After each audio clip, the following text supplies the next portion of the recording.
Hey, it's Bambin. Now, it's been a while since my last upload, so let's go over what happened since the clash with the Gold Coast. In round 21, we slapped the shit out of St Kilda. Round 22, we choked a 30-point lead to lose to GWS again. Round 23 then happened. And round 24, we flogged the Bombers by kicking 11 goals and 21 behinds to sit 5th place after the season.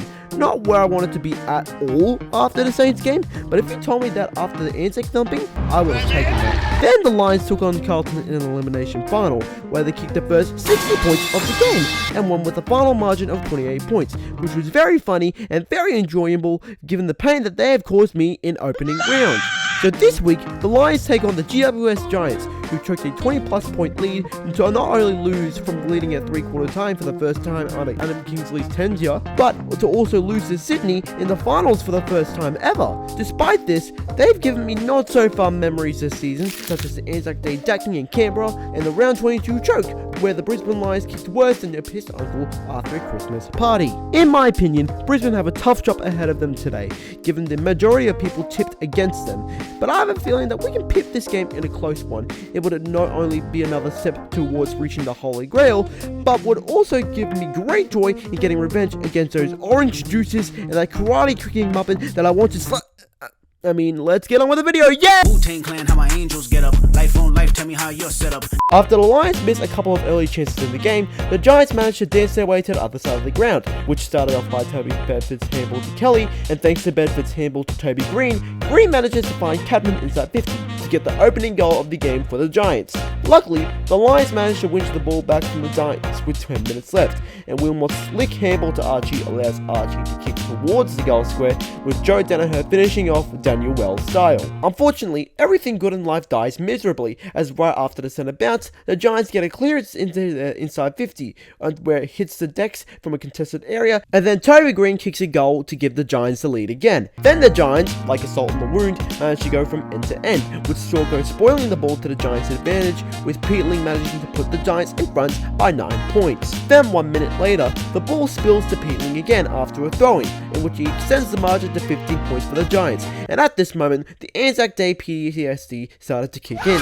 Then after the center bounce, Kelly kicks to a dangerous area for the Lions, in which Hogan marks the ball and kicks a goal to inflict maximum sting on Brisbane, and back to 15 points. Then after some time, Berry is able to kick it inside 50, but Joe Danaher gives away a free kick to the Giants, but the umpire strangely calls play on, and Danaher manages to catch him for holding the ball, in where he cuts the margin to 10 points, keeping the Lions in the game before quarter time. Then in the second quarter, Prince Charming, oh my god damn, Will Ashcroft is able to win a hard ball, giving it off to Kai Lohman, who cuts the margin to 4 points, and maybe, just maybe, the Lions are able to hit the oh no. You really think that the Lions are going to make it that easy? Ha! You naive little child. What followed for the next hour of football was to quote that little chef from Ratatouille.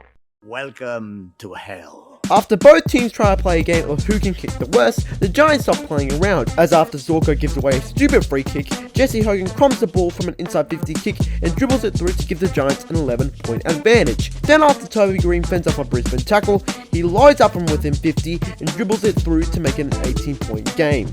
Then with 50 seconds left to go in the quarter, the Giants smother Hugh clutches his kick, in which Bailey tries to salvage it, only to give it up to a Giants player, who handballs it to Bedford, with Hogan winning a contested mark against Jack Payne right in front of the goals, who kicks it to make it a 21-point advantage for the Giants at half-time.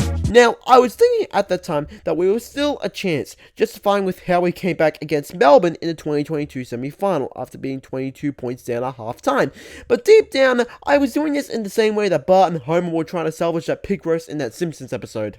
And that Simpsons scene couldn't be even more accurate after the main break, as after Lockie Neal handballs it right to Briggs, he snaps it through to make it a 28-point lead now. Then Jesse Hogan manages to collect a kick from a teammate and kick it inside 50 for Canelio to collect. Canelio then gives it to Carhan, Canelio gets it back, centers the ball, and Jesse Hogan puts the lead out to 34 points now. Then Tom Green gets the ball from a throw-in and kicks it right through the goals to make it 39 points.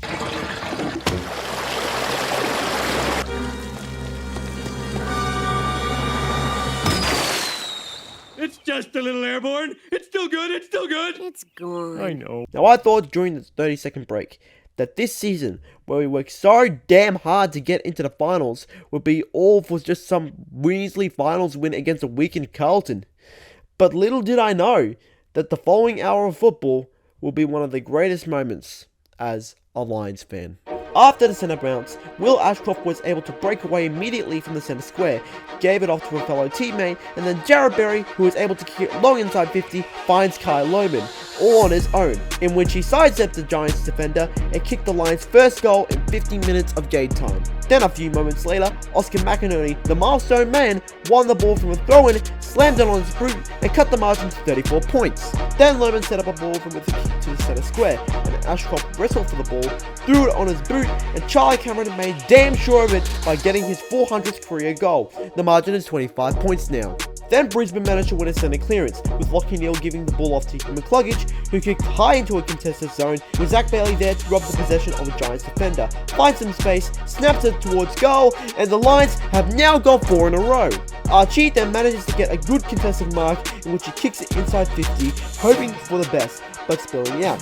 However, it turns out that the Giants gave away a free kick to Zorko, in which he kicks it check side through the goal, and oh my lord, Brisbane are within 13 points! However, the charge was halted, as Daniels booted it inside the Giants inside 50, while Hogan was able to mark the ball, squares it to O'Halloran, who kicks a goal to make it a 19-point lead. Then after the centre bounce, the Giants managed to get a centre clearance. They kick it deep inside the attacking 50, with Hogan managing to win another contested mark.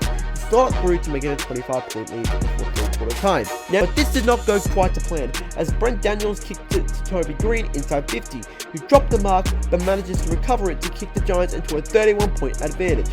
Now, my hope was cut a fair bit, but I justified the Lions still being able to win this game, as 6 goals within 18 minutes is very, very doable. And boy was I right! In fact, right after the centre bounce, Cam Rayner kicked it inside 50 for the Lions, where the Giants punched the ball to Archie, who kicks is initially smothered, but Hipwood manages to save the day and snap it through to cut it back to the three-quarter time margin. Then after a Lions 50-meter penalty, Kyle Lohman kicks a dribbling ball to Charlie Cameron inside 50. It spills past the 2, but Archie gets the ball, gives it off back to Cameron, who slots it right through to make it an 18-point ball game. Sometime later, the Lions get an entry deep inside the 50, where Archie taps the ball while being manned up, and Zorko sockets it through to make it a 14-point game, close to the margin that the Lions were within before. Then with less than 7 minutes remaining, Berry handballs it near to Oscar McInerney. McCluggage fumbles the ball. Toby Green then handballs it into the direction of Brendan Starcevich. He fumbles a bit, gets the ball out towards the Lions' advantage. Hipwood collects, gives it off to McCluggage. McCluggage to Jasper Fletcher, who's off and away, who has plenty of time, so he gets inside 50, loads up, and kicks the Lions to within 8 points! The clock now has 4 minutes remaining. McInerney marks the Giants' kick. He thumps it inside 50, in which the ball hits the deck. Arden tries to get rid of the ball. Taylor for the Giants knocks it out of bounds and is paid insufficient intent. And to cap it off, Joe Danaher kicked the ball far away from the Giants at 50 to kill the clock and seal the game. All the Giants can do now is grab the ball until the siren went.